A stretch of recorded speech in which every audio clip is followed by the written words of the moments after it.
Hello, hello. Welcome back, everybody. This is the Pivot with Power podcast. I am Lance T. Walker, your host with the most, and you are just in time for our official launch and the start of Black History Month of the year 2026. And I have for you today a special guest, one you're going to thoroughly enjoy. I am going to present to you today a conversation with the irrepressible, inimitable Mischelle Valentine Logan, coming to us live from the Washington, D.C. metro area. Mischelle, good evening. How are you? Hi, Lance. I am great. How are you? Outstanding. It's been a great month. January is just cooking right along, It is. and a whole lot of things coming down the pipe, goodies for this year to make things happen. Want to have a great conversation with you. We were actually, starting a little bit off camera, but Mhm. you were starting to say some things that I wanted people to know about you. Why don't you start off a little bit, just get us going by letting us know some of who you are and who your parents were. So I am a wonderfully loved only child. um, my Uh-huh. my mother was a fifth generation only child, so it makes me six. And then my Okay. father comes from a very large Southern family. My parents grew up in the 50s and 60s. They marched, they did all kinds of things. My father integrated his high school. So when I came along in the latter part of the 70s, because my parents were old parents when they had me, Okay. when I came along in the latter part of the 70s, I had the benefit of having two seasoned adults raise me, even though they weren't really adult ish. They were more hippie like. Okay. um, very uniquely made, my both of my parents. So I was raised to think outside of the box, be creative, to think of myself as the center of the universe. And Mm-hmm. my parents raised me to have confidence, to be a free thinker, to like choose my own path in a way until I got to be finishing high school, going into college, and then they did what parents do and force their will. But I was able to pretty much do my own thing, pick my own path, be very creative, um, do things on my own. Okay. Well, now, I want to just address something really quick that you said. You said your parents taught you to see yourself as the center of the universe, Yep. which most of us don't normally associate that as a positive thing. But in your case, somehow it actually flipped around because I'm looking at your profile and it says that Mischelle is an experienced retail and training leader with 15 plus years in luxury service, education, and people management. That doesn't sound like somebody who thinks they're the center of the universe. Um, so when I say the center of the universe, everything goes through me. So I am the one that creates my environment, my energy, my space. Way Mm, before people were thinking about being accountable, holding themselves accountable for their actions, holding themselves accountable for what they're doing. My parents always taught me to see the effect that I created in the mm-hmm. cause. So if Okay. something happened, what did I do to affect that thing that was happening? Am I, was I a part of the problem, or was I a part of the solution? Was I the point that made the solution happen? That kind of thing. So when I say the center of the universe, I don't mean so much as like everything revolves around me in terms of a negative thing, but everything does revolve around me in terms of how my space is mutated and transformed in wherever I go. I got So you. I yeah. thank you for that explanation because I've suddenly realized that this whole thing is just it's one word, one little tiny word. It wasn't that they taught you to be the center of the universe; they taught you to be the center of your universe. Absolutely. Absolutely. Mhm. My my father often says, and it sounds crazy, but he says, this if he didn't wake up, the world doesn't exist For him. for him. But he Hmm. says that as in it's finite. Hmm. And Hmm. so one day we were having coffee and we were sitting down, and it was one of those one of those days where we were just really like getting deep into thought, and I Okay. asked him to explain what that meant, because it sounded like if the world wouldn't exist if he wasn't in it. And what he was saying was, everyone has their own world. Mm-hmm. There are 50 million worlds, Mm-hmm. and we're all More like 8 billion. rotating around each other. Uh-huh. And if I cease to exist, Mm-hmm. the world that I know Uh-huh. no longer exists. That's So it absolutely sounds like true. I'm saying it. So it sounds like, okay, I get that. Of course, Mm-hmm. my father is a flower child of the '70s, and so Okay. I lots got of you. that, you know, Well, hippie by the thought process. 70s, as somebody who was there, by the 70s, Flower Child thing was pretty much over. That was the 60s. Well, so The Flower Child. he graduated high school in 1968. Uh-huh. So by then he was doing all kinds of things. Yeah, he was finishing up the party. Yeah. Let me extend that observation of yours a little bit further here. You've built a career of more than 20 years Mhm. in the beauty, artistry, and talent development industries. So, what I'm curious about is when you look back, based on knowing who you are, what part of your identity allowed you to stay constant even as the beauty industry and I mean beauty, modeling, fashion, all that stuff is very transient. How are you able to stay who you are and keep a constant identity even as the industry around you kept changing? So I've always had a client first mentality. Uh-huh. Um, the client being whoever's in my chair. Mm-hmm. I've done Fashion Week. I've done all kinds of things, and so for me, the client, overarching client, could be like the key holder of the fashion show, like the person who's Mm-hmm. key makeup artist, one who's planning the looks and that kind of thing. But at Mm-hmm. the end of the day, if the model that I'm putting the look on doesn't feel confident in what she's wearing, how she looks, Mm-hmm. then when she walks down the runway, she's not going to bring the life into Right. what she needs to do. So Uh-huh. I learned early on, while I needed to please the big client, the main Mm-hmm. client was the person sitting in my chair. And Mm-hmm. I tell you, Lance, my favorite clients are not the famous people that I've worked on. My favorite Okay. clients are the everyday folks that just come in, who want a little pick me up or a little something different, a Okay. revamping of a look. And so that's what made me be able to be long sustaining in this field of being client first. That's what I Mm-hmm. model for my people. That's what I expect from my team. Mm-hmm. And that's what I do every day with my clients. The client, if there's no client, there's no reason to be there. We don't have no Mm-hmm. money. We have nothing to pay our bills with because there's no Mm-hmm. client. So at the end of Mm-hmm. the day, if the client is not happy, we're not doing our job. Now, there's a fine line between happy and having realistic expectations, Okay. and being happy and not having realistic expectations. And so Mm-hmm. there's also a way of like bridging those two things together. Okay. However, at the end of the day, I want my client to leave happy. So if her Mm-hmm. unrealistic expectation makes her happy and I can make it happen for her, you like it, I love it. I'll sell you three. So like that's So you're able to walk fine lines. absolutely, that's one of the Mhm. things you do in all your entire life. Everything is about sales, no matter what Okay. you're doing. Even if Let's you're talk about a particular fine line.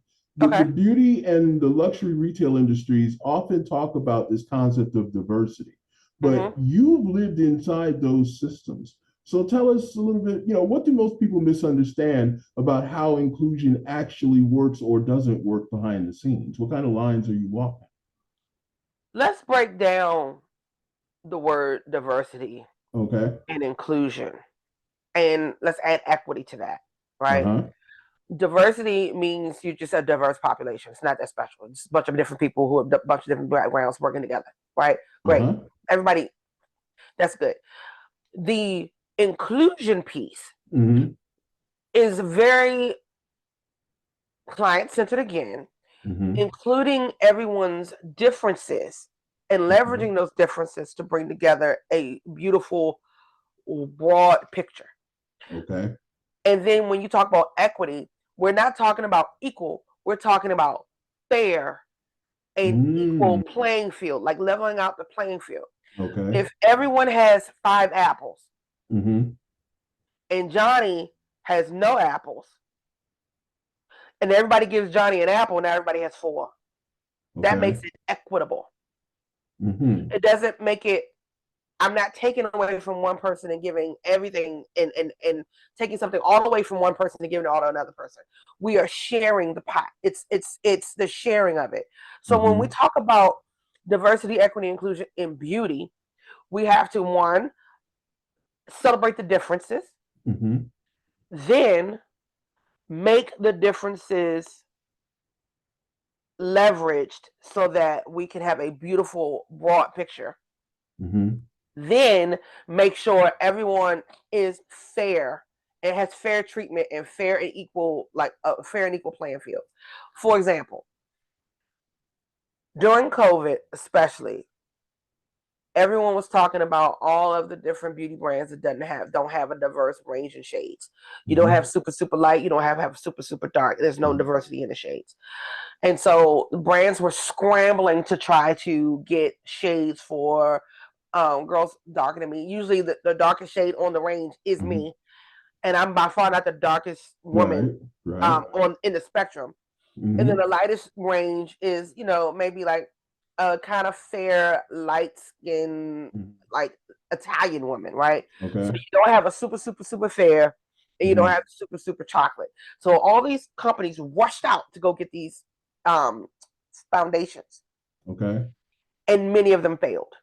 And why they failed was because they rushed to produce something, adding black or purple or blue or red to the pigment that they already had to deepen the shades.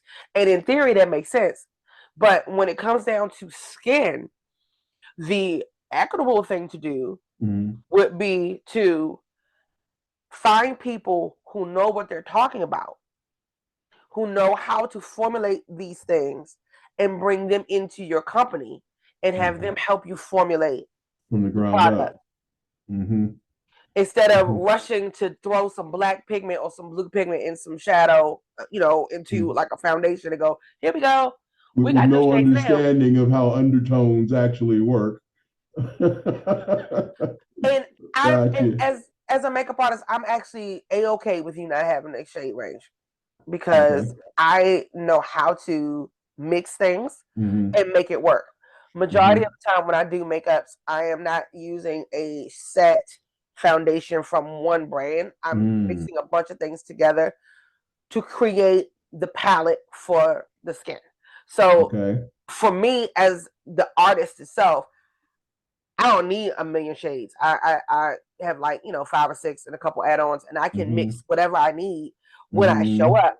However, as a salesperson for consumers, I know my consumer is not going to mix 3 or 5 products to get their right shade. They want one, at best 2 different things to make it look like skin. And that's where a lot of companies failed during COVID.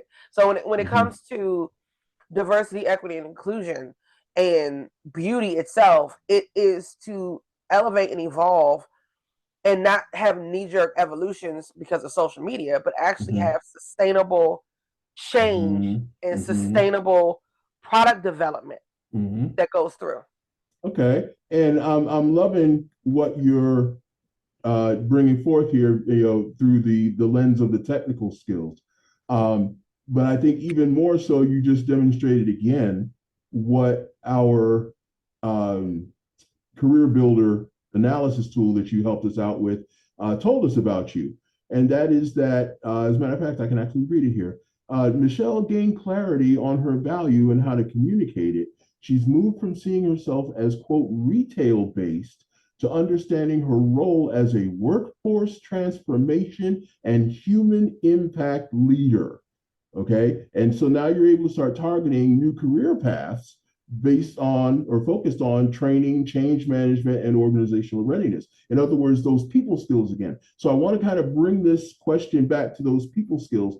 How do you bring that aspect of your being to people who maybe see diversity and inclusion not as the components of a beautiful matrix, but as a threat? So that's a loaded question. Uh, um, as a Black woman, Mm-hmm. I am not a stranger to being seen as a threat. I've been seen Mm-hmm. as a threat my entire life. Mm-hmm. And so for me, it's par for the course. So I use that as leverage, because if you think I'm a threat and you come with me to me with this attitude or mentality that I am going to be one way, using those people skills to leverage the people themselves, I can completely change your mind about me and half of other people just in the interactions that I have with folks. Um, that way, I know as a salesperson, I need to be able to get my point across to you. And I can't get my point across to you if I cannot allow you to see me. So I start with allowing you to see me the way you see me. And then I slowly integrate change in different things so that you can broaden how you see me too. It's just like Interesting. it's just like my dad told me a story about when he was integrating his high school. Mm-hmm. He was one of less than 10 Black kids that integrated his high school at the time. Mm-hmm. And he's walking through the hall, and he's always been very smart, very cocky. And one of his classmates said to him, "Hey, I thought all of y'all were dumb. What are Hmm. you? You're not dumb. What are you?" And my dad replied, "I'm just a boy. you know, I'm a boy. I'm no different than you. I'm a boy that works hard." And he developed friendships with those people who thought that all Black people were inferior and stupid. Mhm. And he, my father is a, a genius. Like, he doesn't even have to study. He just like knew stuff. Mhm. So, you know, for that young man to be able to walk up to him and say that, most people would look at that and go, "I'm gonna punch you in the face because you just called me stupid." My dad took that as an opportunity to, say, "Well, I'm just a boy. I'm just like you. I'd study." And Okay. from there, he got to be seen as an equal and a person, and not just that Black kid that has to come to school with us now.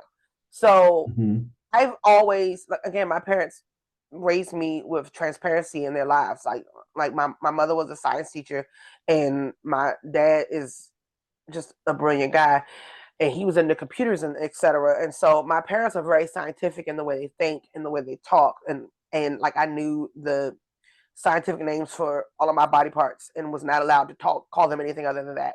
And Okay. so, like, we had conversations on such a high level of being able to separate factual things from Mhm. emotions.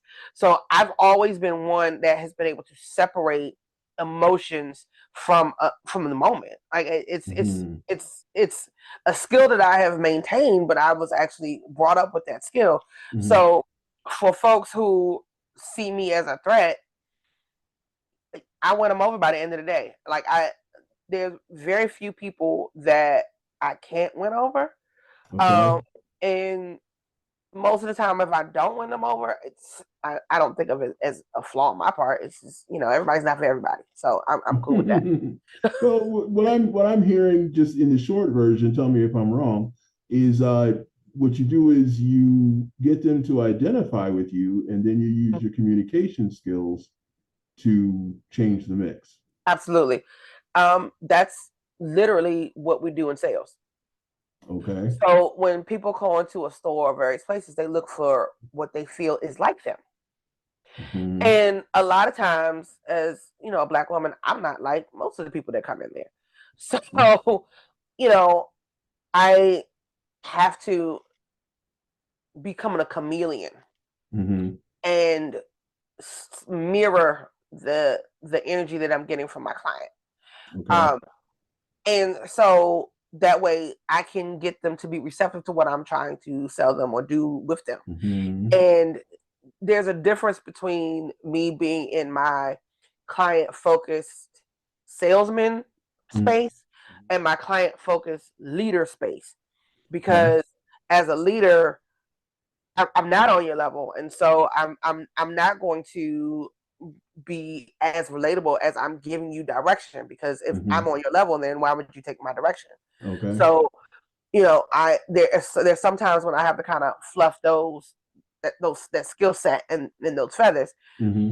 But when it comes to being client centered for my actual clients themselves, Mm-hmm. I'm definitely mirroring their image. Okay. Well, one of the things I've learned in our time getting to know each other, we've known each other a couple months now. I've observed that you've kind of built your career by, not only leading teams, but also training people Mm-hmm. and earning their trust. And you've done so in some very fast moving, high expectation environments. Mm-hmm. So how do you describe how you're able to maintain that balance, that control, that discipline in these types of environments, even as emotions may be high, things may be moving fast and changing on the fly? So I have to be emotionally sound when I walk into work. Okay.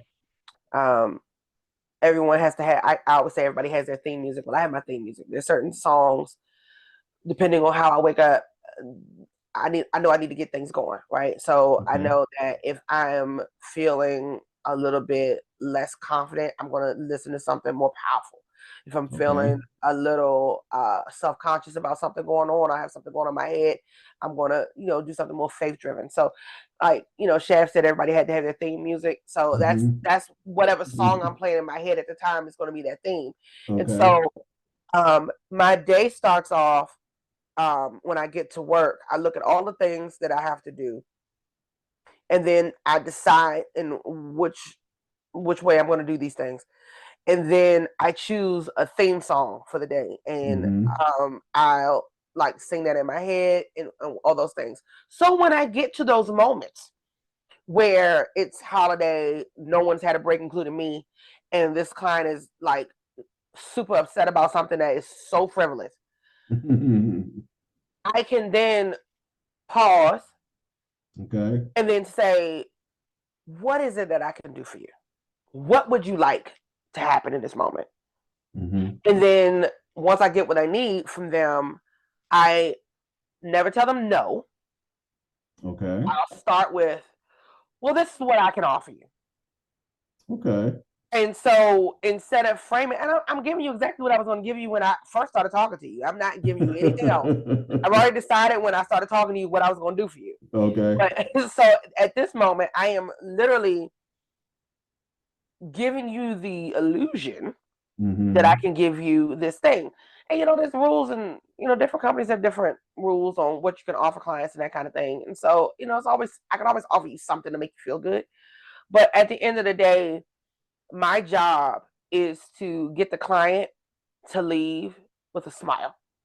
Whether Uh-huh. they leave with a product, that's not my Mm-hmm. job.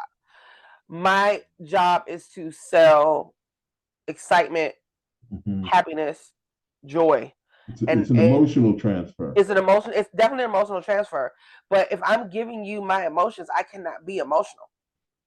So Interesting. I have to departmentalize how I approach things. And so, you know, working in the arts, because makeup Mm-hmm. is art. Mm-hmm. Working in the arts, working with other artists, I have to juggle that artist cap Mm-hmm. with the management piece. So when I'm in that manager mode, I cannot be emotional. I have to Okay. be strategic. I have to, know what my end goal is. If I'm being a creative person, I can be creative all day long. I can feel the feels and feel the emotions and that kind of thing. Mm-hmm. But when I'm in that management mode, in that management space, in that training space, I have things I need to hit. I have agendas and KPIs. And so I have to keep my KPIs in the background while in the foreground, I'm keeping client experience. But at the end of the day, I know I need to make sales budget. I know I need to keep the hours together. I know people need to take lunch. I know all these things have to happen. But in order for me to teach my leaders how to do what I do, I teach them how to create a split. You have the emotional side and you have the strategic side. Okay. When you're running the sales floor, when you're running the job, you are no longer emotional. You're strategic. This is your bottom line. What do you want to win at? Pick your goal. What are you winning at today? And that's how we gonna do it. So Outstanding. if your goal, if you have a budget that you need to make of $100,000, and in order for you to make that budget for the month, you need to make $1,000 a day. If your goal is to make $1,000 a day, how are you going to get there? How many people do you need to see? How much product do you need to sell? Reverse engineer it. You reverse engineer it, starting eating your elephant one bite at a time. I always tell my staff, we have the whole elephant, and today we're going to take this bite. How are you going to win it? And that's how we do it. And as a leader, sometimes you have to allow people to fail because there's a lesson in the failure too. And so if I'm telling you, if you're leading the floor and you're the leader of the hour, and your goal is to, make $1,000, how are we going to get there? How many people do we need to see? How much stuff do we need to sell? How many faces do we need to make? How many things? What is the end goal? And from there, we reverse engineer it, and that's what you drive for that hour. You can't drive a gazillion goals. You got to pick one and focus on that one thing, and then once you hit that, then go to the next thing. It's very simple. When you have 50 different goals, you're not focusing on any one thing. Okay. So while you keep other things top of mind, this is the thing you're going to drive at. And you're going to drive at that by doing ... and then you'll get everything and clean up all. So at the end of the day, if the goal is to make the money, how are we going to get there? We're going to make the clients happy. If you make every client happy, they're going to buy stuff. Okay. Got it. Take that intermediary goal. Okay. And I'm definitely hearing how your confidence drives all this, because, you mentioned that sometimes you have to allow a person to learn through failure, but the ability to know when to allow that to happen so you don't crash the whole operation or destroy their confidence completely, is going to be highly dependent on your trusting your own intuition, your own sensibilities about when is a good time to make that happen or allow that to happen. Rather. Yeah, my favorite phrase that I got from one of my former managers is trust but verify. Yep. So I trust that you're going to do this, but I'm going to verify it's going to get done. So if there's something needs to happen, I've already got in the background how I'm going to get it done if you don't get it done. Okay. So backup, plan B. Absolutely. Everybody has to have backup. Everything has to have a backup. We have backups for everything. Excellent. Okay. All right. Staying with this theme of confidence, I want to kind of segue a little bit into your decision to join us at the Grown Folks Computer Club. And the idea of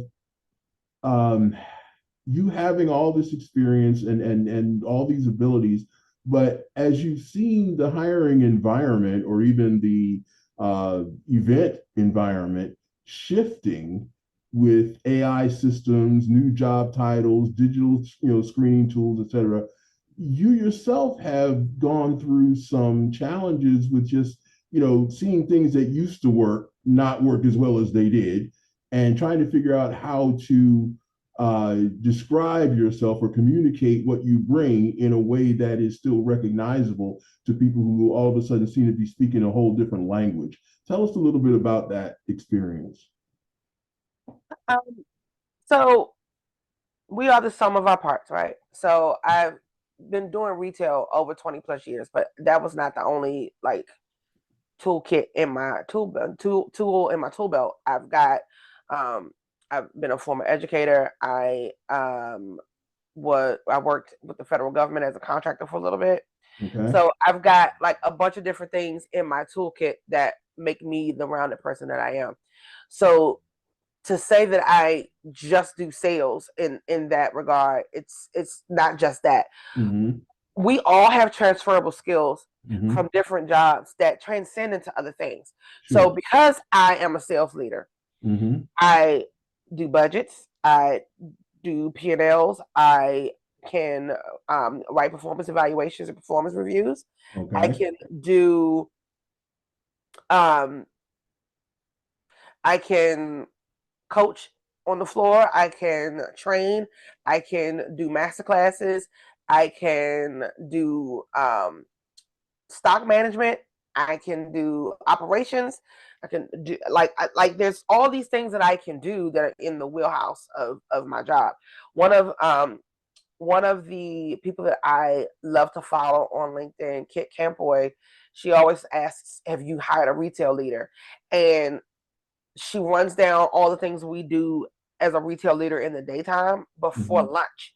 And when you think about Mm-hmm. all the things that we've done before lunch, like, what do you mean we don't have transferable skills? I do customer service, I do quality control, I do inventory management, I do data analysis, I do P&L, I do data processing before lunch. Like Mm-hmm. I've done all of that before lunch. I have done human resources. I have mitigated issues with colleagues. I have done mediation. I have completed sales reports and and drafts for different marketing equipment and marketing tools. So I've done all of that before lunch. So to say that somebody is, oh, you just do retail, yeah, it's a lot more than just ringing people up. It's a lot more than that. Um, it's it's an amazing role, but Mm-hmm. just like I do a million things before lunch, Mm-hmm. the person who works for the federal government has done a million things before lunch. Okay. They've answered the phone. They've done customer service. They've done quality control. They've done um, whatever, like event planning. People like doing Mm-hmm. like scheduling meetings and planning meetings. They've like organized catering. They've done all kinds of things before lunch. Mm-hmm. So if we just call a thing, we miss out on the totality of the sum of the parts of the people that we work with. And we miss Mm-hmm. all the hidden talents and hidden gems that people have. And so Mm-hmm. that's what makes, the Grown Folks Computer Club so amazing. We pull out from the people all of the talents that they didn't realize they had. Mm-hmm. And they go, oh, you're right. I did do that. Oh, I can do that. Oh, yeah, I can do that. So, you know, people call it like selling lipstick, but it's a lot more than just selling lipstick. It's a whole thing to get to that lipstick. Mm-hmm. So Absolutely. that's what we do. I love that your your speech, your verbal communication right now dovetails so completely with what our career builder analysis tool found out about you.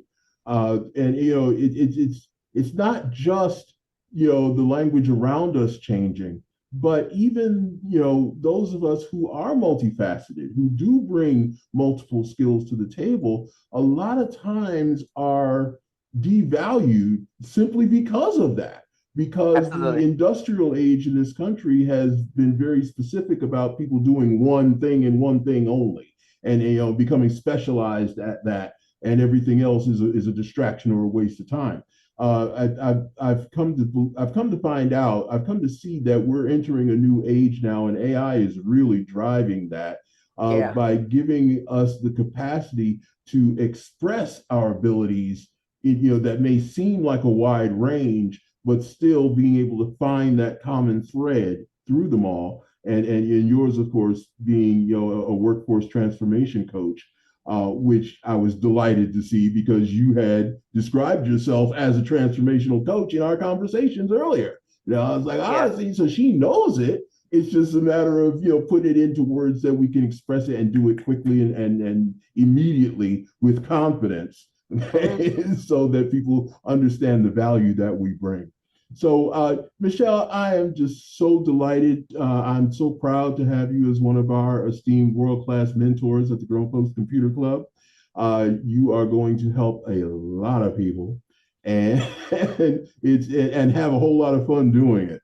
Yes. So, do you have any last words for the folks that are looking up to you and can't wait to meet you? If we're not having fun, there's no reason to do it at all. I'm interested in that. Do it if it's not fun. Outstanding. I absolutely love it. Okay, ladies and gentlemen, you have been party to an incredible conversation with the esteemed Mischelle Valentine Logan, straight out of the DC metro area. And those of you who want to go further, you want some more of Mischelle, here's how you do it. Look at the bottom of your screen, you'll see the URL, the website destination, grownfolkscomputerclub.com/strategy. That's grownfolkscomputerclub.com/strategy. That will take you to your strategy session description page. Click the apply now button, and in the application, it's a real short application, you'll enjoy it. But the first thing you're going to do is click that button that says referred by, and you're going to click Mischelle Valentine Logan, so we know that she's the one that sent you.